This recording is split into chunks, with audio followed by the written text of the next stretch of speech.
Good evening, everyone. The date is September 23rd, 2023. Welcome to another episode of the Figure Four Podcast. My name is Doug. It's been a little while since we've been on the air. The summer has been busy. The summer has been great, but we're back. Today's episode, a little bit of AEW. Just a short episode to get us back in the swing of things. We're going to talk about CM Punk, releases in WWE, and a few other things. Hope you guys enjoy the show. Let's get right to it. Okay, so Matt Riddle was released by WWE, and it wasn't just him.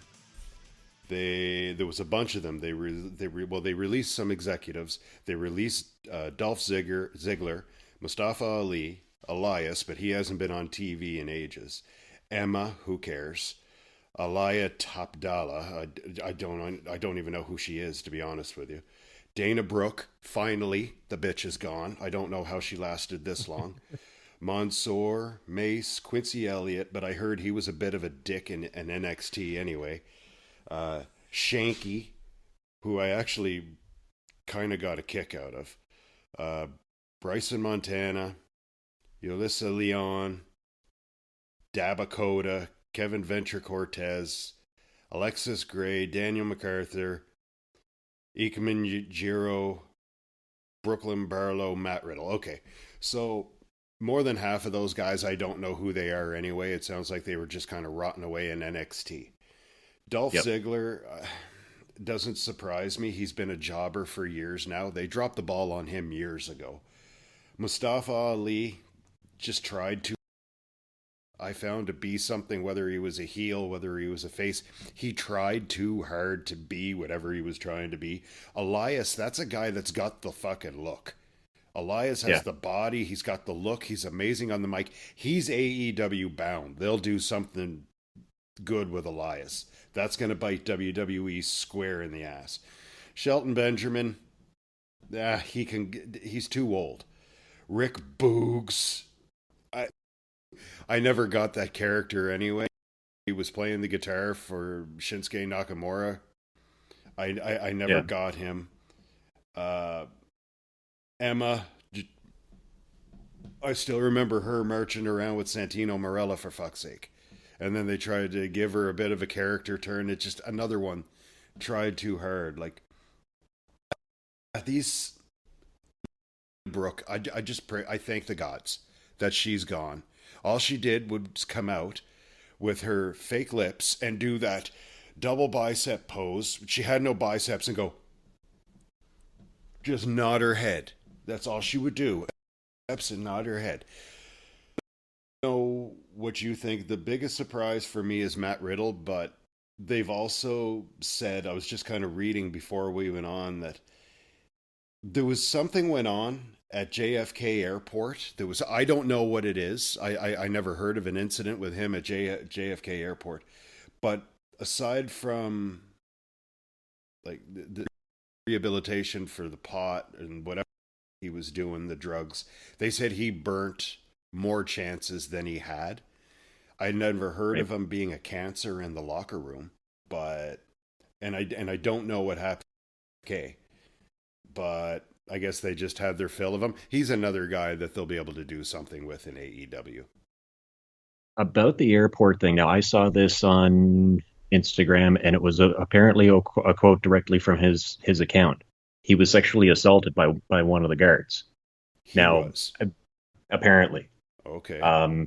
Apparently the guard got a little too frisky when he was frisking him, and maybe it's because he knew who he was. And he's like, this guy's got to have something on him. Maybe he was a little too detailed in terms of his frisking or his searching. I don't know. But apparently he was claiming sexual assault or sexual harassment. Okay. And apparently the guard was male too. I don't know. I tried to track down the original post, but I couldn't find it. That's what was going around. But it was at JFK. That's what it was saying on the internet. What do you think can you see him going to AEW? Absolutely. They're going to be able to do an awful lot with him. Do you think they keep the same like kind of surfer stoner persona? Do you think they'll put it back because he used to be a fighter, but he still had Yeah, surfer stoner on a lot level.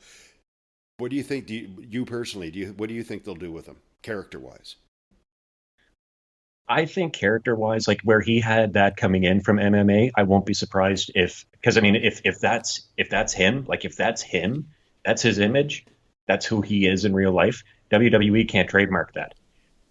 They can't say we that that's copywritten. We own the rights to that. You can't be a stoner if you go to AEW or if you end up going to New Japan Wrestling or wherever you go. Right.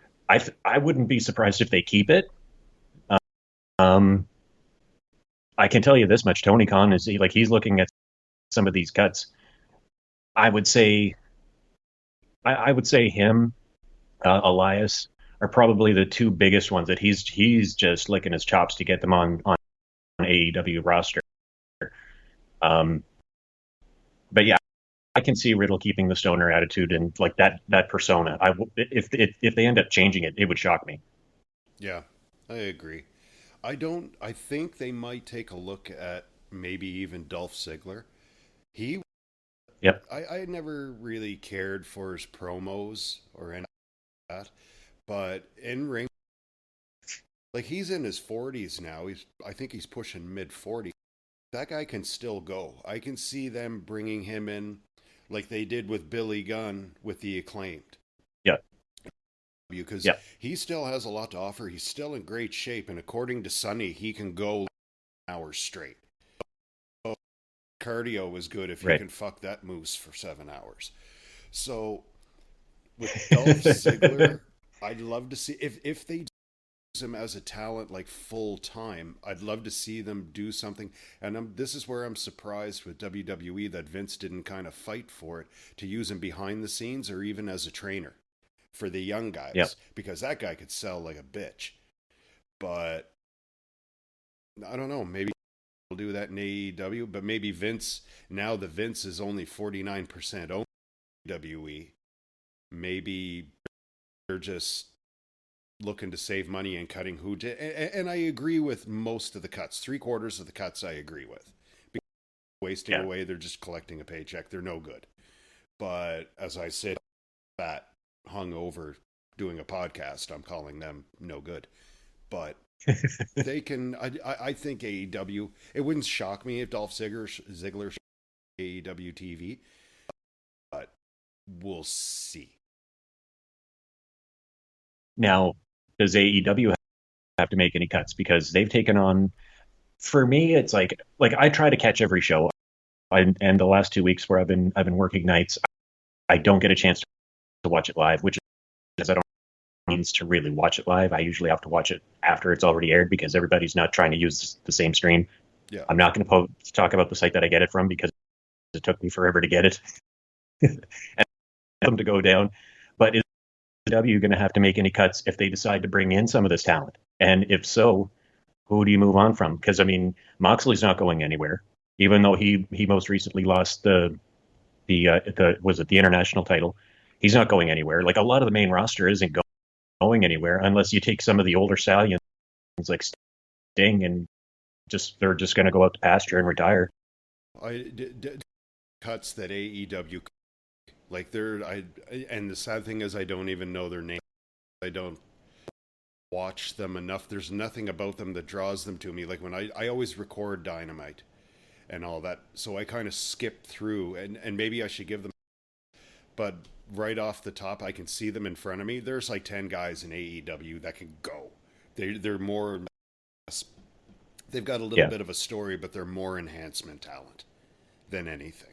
right. And I'll get to one of them in a minute. I'll just if you want to touch on that on guys in particular that you think AEW because where we're going next, what we're next is one douchebag to get rid of. Uh, I mean, we don't have to necessarily go into it, but like I'm still kind of learning the names and like I've only kind of got my finger on the pulse on a lot of the like the guys on the main roster, like the big names. So I mean, there and none of them are going. So, like any of the jobbers that are over there, we don't have to touch on them. Gotcha. Now, what did you think of All In? I know it was a little while ago, but this is our first show in a while, so we're going to kind of touch on a little bit of everything. I thought All In was pretty good. I mean, there were a lot of people that were saying that they wouldn't be able to pull it off, and over at Wembley. Um, Geez, they there were a packed lot of over people that said that they wouldn't 81,000 draw. in there. Yeah, they did. They did. That was the biggest crowd probably since SummerSlam, Yep. 91 or 92. Yep. No, I thought it was good. The opening matches was a AEW Dark Hour. I think they have it like the pre-show. Those were some pretty good matches. And I mean, to kick off with Punk and Samoa Joe, Yeah. like for me, I'm like that's like main event. Like you're opening the show with that. Like what else do they have to offer here? Like holy Well, crap. there was a reason for that, and we'll get into it here shortly. Um, what was your favorite match on the card? Um, I'll tell you what I didn't like. I didn't like the Eddie Kingston the street fight. I Yeah, didn't like that one. no, that was ECW ish. Yeah. I mean, I enjoyed it. I thought it was cool as hell whenever those skewers were stuck in Mox's head. I'd never seen that before. He looked like a fucking rooster. But I gotta say my favorite match was the FTR match, the tag match. That was old school wrestling. And you when I was first getting into AEW, you're like, they're gonna remind you of the Brain Busters. And holy crap, man, you hit that right out of the park. Like that was good technical mat wrestling. I like that was probably my favorite match. I enjoyed the CM Punk Samoa match for what it was, but in terms of overall like wrestling, that the FTR match was absolutely my favorite. that was mine too. I was losing my shit. Like there were you had there were a few false finishes, but even the false finishes, you could have been like, okay, that's it. We got a winner. Yeah, We either got new champions or they retained, and it went both ways, or like yep, every way possible. I couldn't. I hands down for me. I agree, 100%. That match stole the show. Now you talked about Samoa Joe and CM Punk. This was the start, like starting the show. This yep, was the beginning of the end for CM Punk. Something happened backstage and in the pre-show with Jungle Boy Jack Perry or whatever the fuck he calls himself. yep, Supposedly the story is, and I don't know if you heard this, but supposedly the story is he wanted to do an angle with CM Punk, or he wanted to do an angle with somebody with real broken glass. And yeah. I heard that. Punk was saying it was a bad idea or something like that. So he went out in the pre-show and looked right in the camera and said, "Real glass, cry me a river," or something to that Yeah, effect. So on the supposedly, limo. yes. So he goes backstage and CM Punk confronts him. They get in a fight or something like that. Tony Khan He knew, choked him out. yeah, Tony Khan knew right there he was going to fire him, but he had the show advertised, which Yeah. people in Chicago were upset about because the next show that they were going to have was going to be in Chicago.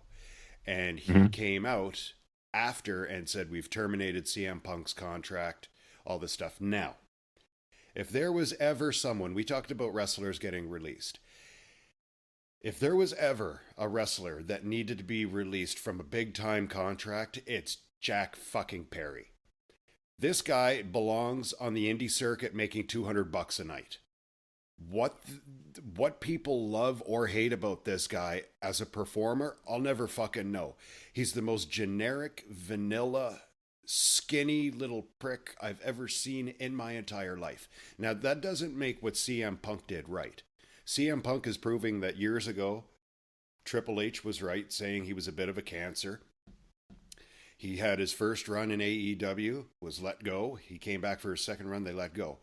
CM Punk, if he wanted to confront Jack Perry, shouldn't have did it there.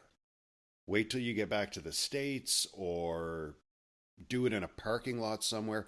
Don't do it at the show. Do it away from from peeping eyes. He should have been Yeah. more of. He's a ring general. He's a leader. He should have been more professional. But CM Punk has always had a very high opinion of himself, rightfully so. If you don't have an ego in professional wrestling, you don't need to be in it. But Yeah. I also think he had a little bit of power back there because he was giving ideas for matches. He wasn't producing matches. He wasn't an agent, but he had a little bit of pull from what I've been reading, like setting matches up. And after they released him, they bring back Daniel Bryan. Now Daniel Bryan's on the south end of his career. He's getting up there. But now as far as what's the Saturday show AEW has? Collision. Collision. Supposedly now this is going to be Daniel Bryan's show. He's going to be doing again, not so much an agent. He's still going to be with Moxley and the crew, but he's going to be setting up matches, giving ideas for matches, and eventually he's just going to be an agent. But now the big rumor is now obviously CM Punk is on just like the other wrestlers that were released, they have a 90-day no compete.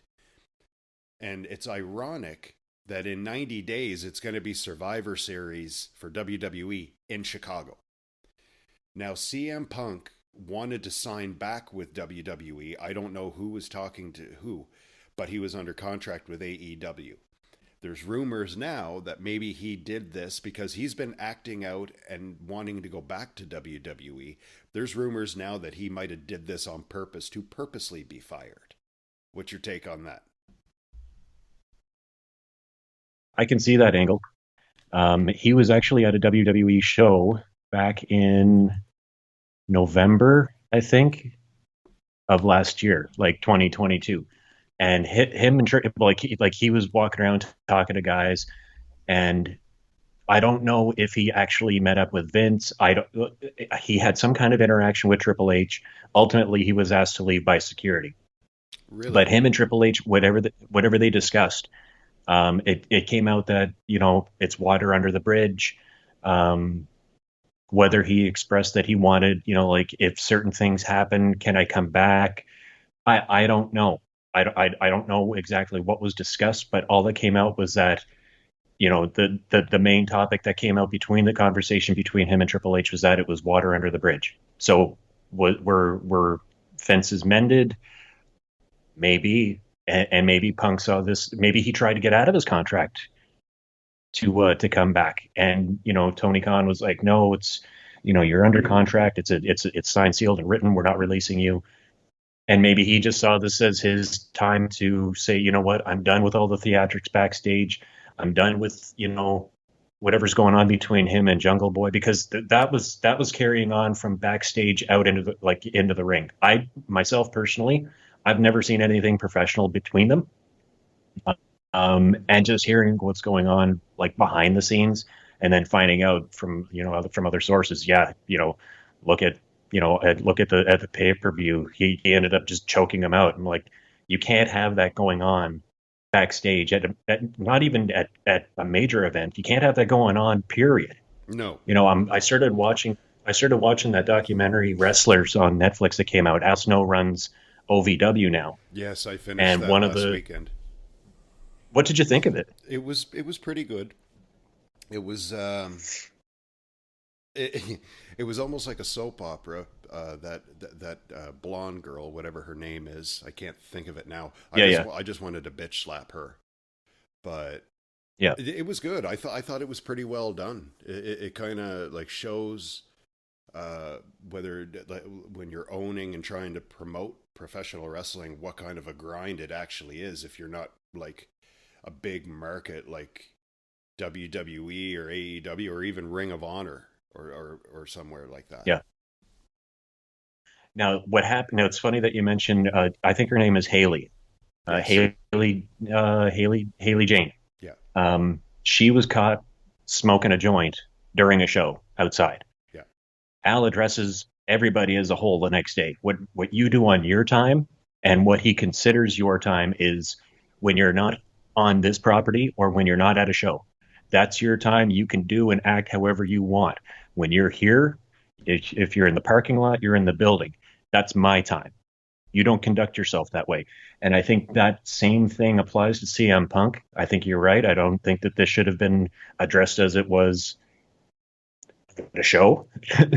Never mind that it was backstage. It could have been handled a lot better on his part, but maybe he just saw this as his opportunity. Fuck it. I'm basically on my way to the ring. He can't cancel the match. I'm gonna do this. Go out, have a great show with Joe, and whatever comes of it comes of it. Because I mean, he had a big dust up last fall after a match. I think it was him and the Guns. I think maybe, or him and him. It was another tag team. I can't remember, but he had a locker room scrum with another group. It caused a bunch of dramatics, and that's when they made the new AEW belt. He kept that one, went on the injury reserve list, went and had tricep surgery or something like that, and that's how he ended up pulling out that belt and spraying a big X on it because technically no one ever beat him for that belt. So Well, that's why he was carrying it around when he came back. don't forget as well, he made Tony Khan look like a complete jackass at a post match or post event interview or whatever. Yeah, yeah, Basically called him a fucking idiot, and you're putting me in the ring with these clowns. It's that yeah. he's been. I've never seen a professional act so unprofessional within a year of being released twice by the same fucking I know, company. like, I know. and it's sad because he's a good performer. He's not as good as he was, but age catches up with everyone. But he's still just as good as he ever was on that mic, and he can still have a good match. Someone actually with that match with him and Samoa Joe, when Joe spun him around and put him through the bottom of the announce table, someone at Yep, ringside was recording and caught him blading himself. I saw that. I saw that. Which, Jesus, But yeah, I you mean, just can't get away from it. like it blows me away that he's been able to get away with saying and doing the things that he's said and done over the course of the last year, and like it's taken Tony Khan up to this point to fire him. Like, dude, like you should have had him on a short leash a long time ago. You knew what you were getting when you brought him back. Now, looking at that from the professional standpoint, does Triple H go to creative and say, okay, well, here's Punk, he did this, and you know, do we want to take another chance on him?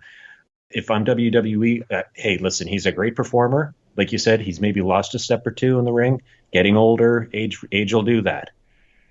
But he's a great performer. He's got tons of talent. He can work the mic. He knows how to work the crowd. Yeah, he always But did. I just don't know if I take a chance on him. I he's burnt. I mean, he burned a bridge with Triple H. He may have mended that one. But who knows how many that he hasn't within WWE? And it's not going to be Triple H stepping up to vouch for him. They're basically going to come back and say, "Hey, listen, the new owners, majority owners, we basically call the shots here now. We run things, and if we don't want him on our TV shows, on SmackDown or Raw, or working at a live event or a dark show or a pay-per-view, we don't want him there. So who knows? I honestly don't know if they take a chance. Personally, I think there may have been too many bridges burned.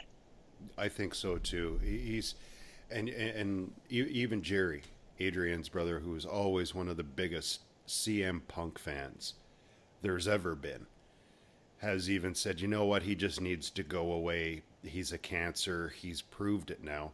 I hope it's not the end of him in wrestling because I think he's still got a little bit. But if he does go to WWE, all I can think of is that meme that I had sent you with him on one side and Triple H on the other, and Triple H saying, "Hey Punk, good to hear from you. How do you feel about making Roman Reigns look strong?"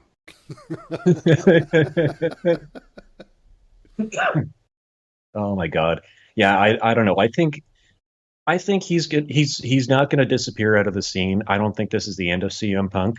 Um, I think he's done, as far as I can see and from what I can tell. He's done. He'll never perform another day in AEW. Um, At some point, does he come back to another promotion like WWE? I think he's going to have to go away to New Japan, um, and basically wrestle over there for a little bit, um, basically until he's kind of forgotten about, and then maybe they do bring him back at like a Survivor Series or some event that's going to be in Chicago, if it's at the United Center or Soldier Field or wherever, um, and then have him kind of come out, because really the only way he's going to get any kind of pop from a crowd, I think personally, is if it's in his hometown, if it's in his backyard. So if he just goes away for a little bit, licks his wounds, maybe, someone has a come to Jesus talk with him, like, listen, if you want to continue on in this industry, in this business, you only have X amount of years left to go. Do you want that to be your legacy? How Yeah, he ended up leaving AEW. and So I that's think he goes away for, go ahead. no, no, no. I was just gonna say I completely agree with you. I think that's what he's got to do. I think he goes away.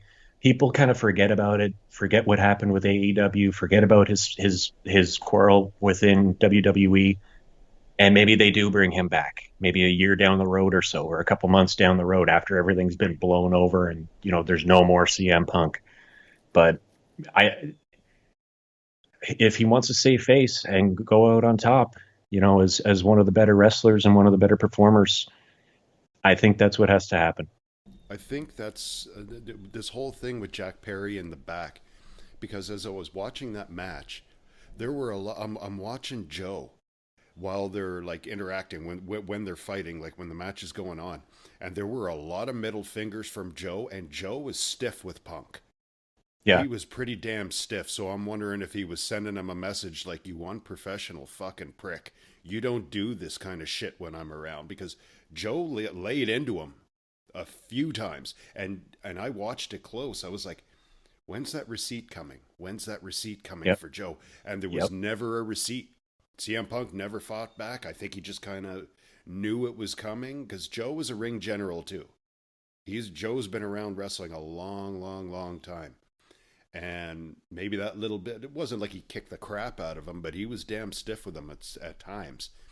And no retaliation from Punk. So I think if that's the case, at least Punk had sense enough to just take his ass whooping like a man. Like, okay, I think I might have fucked up, like just kind of Yeah. teach me a lesson and we'll move on from there. But he wound up getting fired anyway.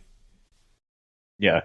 No, I think you're right. I mean, if there was even the slightest shred of a chance that Khan wasn't going to fire him, he was going to keep his job. He probably looked at this as basically showing Tony Khan, like, okay, I may have made a mistake, but I do this for the better of the business. I do this for our brand. Like, I'm willing to get my ass beat from pillar to post. So I don't know. But I saw that too. Like, now that you'd mentioned it, and like I remember watching the pay per view, and I'm like, geez, he's being pretty.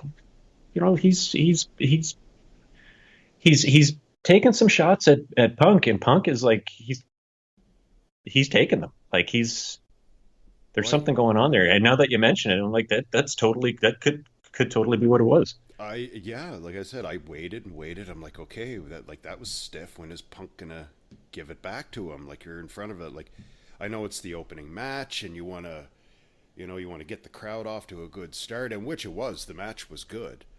Um, but I think like when you saw the ending and they got out of there, it kind of didn't make sense.